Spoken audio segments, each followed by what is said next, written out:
What's up everybody, and welcome to the channel. In today's video we're checking out the all-new 2026 Toyota Rav4. This one's an XSE finished off in Storm Cloud. It's also the plug-in hybrid along with the all-wheel drive. So let's see what Toyota did with the all-new Rav4. Brand new generation. They're only available with hybrids. Of course, you can get standard hybrids or plug-ins on most models. So underneath the hood, this does get a 2.5 liter inline 4-cylinder, and the plug-in hybrid pumps out a net horsepower of 324. The engine has 172 pound-feet of torque. It can also run on 87 octane fuel. And then for EV driving, you're looking at about a 50-mile range. Now for this specific car, you can get 45 miles per gallon in the city and then 39 out on the highway. Overall curb weight is going to be about 4,400 pounds, and then towing is even 3,500 pounds. So a pretty capable EV system, not too bad at all. For the XSE, you got these nice LED headlights with a nice daytime running light style, the new hammerhead design for the grille, black trim, and then I like how the XSE has this cool body colored grille with these silver trim pieces all throughout it. It's a cool look. We have a forward camera, parking sensors, a nice LED light, a little bit of black trim on the side, and then a nice front splitter finished in the piano black. So it's a pretty cool looking new crossover. I like how it's pretty sporty. In Toyota's new lineup for the Rav4, they basically have the core trims, the off-road, and then the sporty. The GR Sport is the top trim for sport, and then the XSE would be the one step below it. So you're still gonna get a lot of power just without some of the performance suspension. Now you're gonna get a nice set of 20-inch wheels finished off in the piano black. I like the piano black for the fender arches as well, and then you have the trim down below in the same color. You're gonna see more of the black on the mirror caps. Turns it on camera. You also have body colored door handles and then a fully blacked out roof. This one's going to get a panoramic sunroof up above with black roof rails. And then for the side profile, it's got a good profile overall with good proportions. I like the sharp, bold lines all throughout it. Definitely is a lot more bold than the old one, so it looks really good. In back, you can see an integrated spoiler, nice black trim, LED taillights with more of the black trim, and then the rear bumper finished off in black with the silver color as well. Got all your parking sensors, the XSE badge, plug-in hybrid logo, as well as all-wheel drive. And then there's a button back here, just press it once, open up the rear lift gate. You have the charge port on the driver's side, as well as the fuel cap back here. You're gonna get about 33.5 cubic feet of cargo volume with these seats up, and then 63.5 with them folded down. So nice area here. You can also pull this up for your spare tire and storage. Got a little storage down on the right side, a JBL sub, and you have easy access to reach these, fold everything down. And notice how it's all nice and flat, no crazy bump or anything. So pretty well packaged, especially for being a hybrid vehicle with a rather large battery, 22.7 kilowatt hour. And then as we make our way to the interior, just grabbing the door handle, as you can tell, that is a nice flat seat configuration. Pulling this up, we have 2 levels of recline, so it makes it pretty useful and comfortable. This can seat 3 people, of course, in the back. We have our armrest with cup holders. There's gonna be USB plugs, air vents, storage as well. And the XSE has this nice micro suede with the Softex and blue stitching. So it's a pretty cool looking interior. Door panels have a soft touch up above, and then you have this padded soft touch material throughout the centers. Grab handles are also integrated storage bins, so you can put your phone there quite nicely. And then as I make my way to the interior, sitting here at 5'11" with a driver's seat on my height, you're gonna have good legroom and footroom, plenty of headroom, even with a fully panoramic roof. Angles are nice to sit in here, and it's a comfortable seat. Supports me well. I also love how big these windows are and how small the frames are. So it gives you just a really open interior, especially once you open up that roof. But can't complain at all.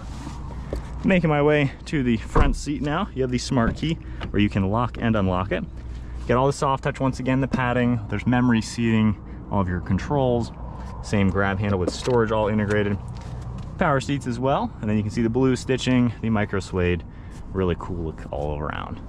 So sweet interior. And then as I make my way to the interior now, foot on the brake, let's fire it up. Don't necessarily hear the engine turn on every time, being a plug-in hybrid. Got a nice black leather wrapped steering wheel. Cruise control settings are going to be on the right. Screen controls as well as volume on the left. Paddle shifters to help kind of put you in the right gear that you want to be in, especially when you're going downhill. And then we have the stock on the right for windshield wipers. Headlights over on the left. Now for the gauge cluster, you have a couple different that you can scroll through, which is a nice touch to see. So you can see the different ones with all the information you're going to need. So very easy to access everything you're going to want. Over here we have our power liftgate, interior lighting, and then more of the soft touch. You have nice design throughout it with a heads-up display, kind of a leveled look. It's a very interesting look, but it does look nice in person. We have tons of storage, more soft touch, and the all-new multimedia screen looks really good. It works very well. It feels very much like an Apple or Google product, so very customizable. Drive mode you can configure, so pretty nice the way everything looks when you play with it. Configuring the mode, you can also adjust a little bit, which is a pretty cool touch. And then we also have full screen nav, audio information, phone integration, and being a plug-in, you got some of your electronic information as well. Tons of settings you can go through. And then for this trim, we have this small shifter, keeps it nice and out of the way. If I go into reverse, we have a good looking backup camera, HD graphics, top-down view. Into drive, we now have a front camera, and then tap the P button for park. So for climate, it's always going to be this little bar right here. So your fan speed's right in the center. We have all your zones. Temperature, however, is always in these physical dials, so it's pretty easy to use. You can also do that. Heated seats and steering wheel, volume in the center with defrost, and then you're going to see your air vents. Now, all these 4 buttons are pretty neat. We have our normal drive mode you can easily just toggle into, and then we have a snow and trail mode. So you're going to have a cool depiction for all of that. Drive mode over here just to toggle the main ones that we already showed, and then this button right here is for the EV system. So this we can toggle. The bottom left, you'll see it. We have auto, hybrid, and EV mode. So a nice way where you can fully drive this in electric mode, even full throttle. Wireless charging, tons of storage, more storage all here. We have plugs, parking, view camera icon, and then we have the downhill assist and traction. Lots of storage right here. And then the center armrest has a nice storage area, or you can just flip it completely around. And we have a nice padded armrest where you can open it both ways. You get tons of storage, so it definitely makes it pretty easy. And then our lockable glove box on the far right side. One last look at the interior. It's nicely laid out, honestly, in person especially, just kind of fits as you would expect. Nice materials, plenty of space, and tons of tech. Got a sunglass holder up above, glass controls, and garage door buttons underneath the mirror.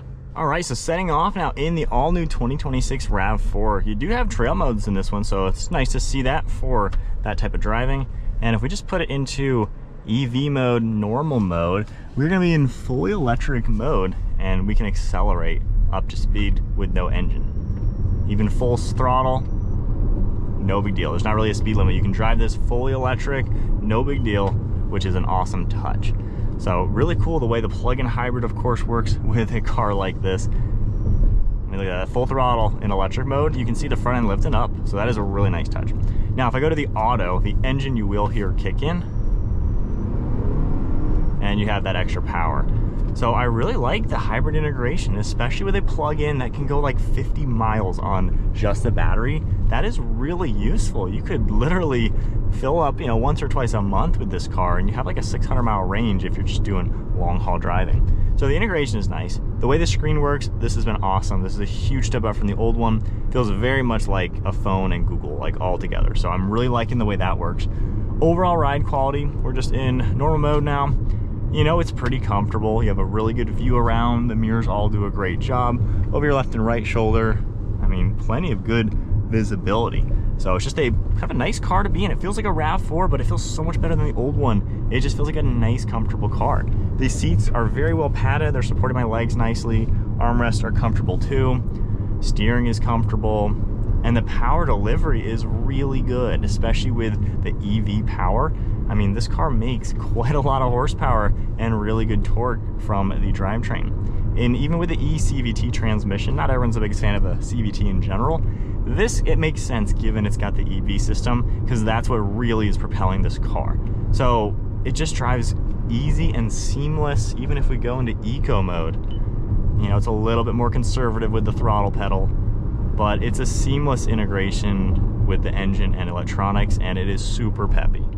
So no complaints with the driving. There's great storage all around it.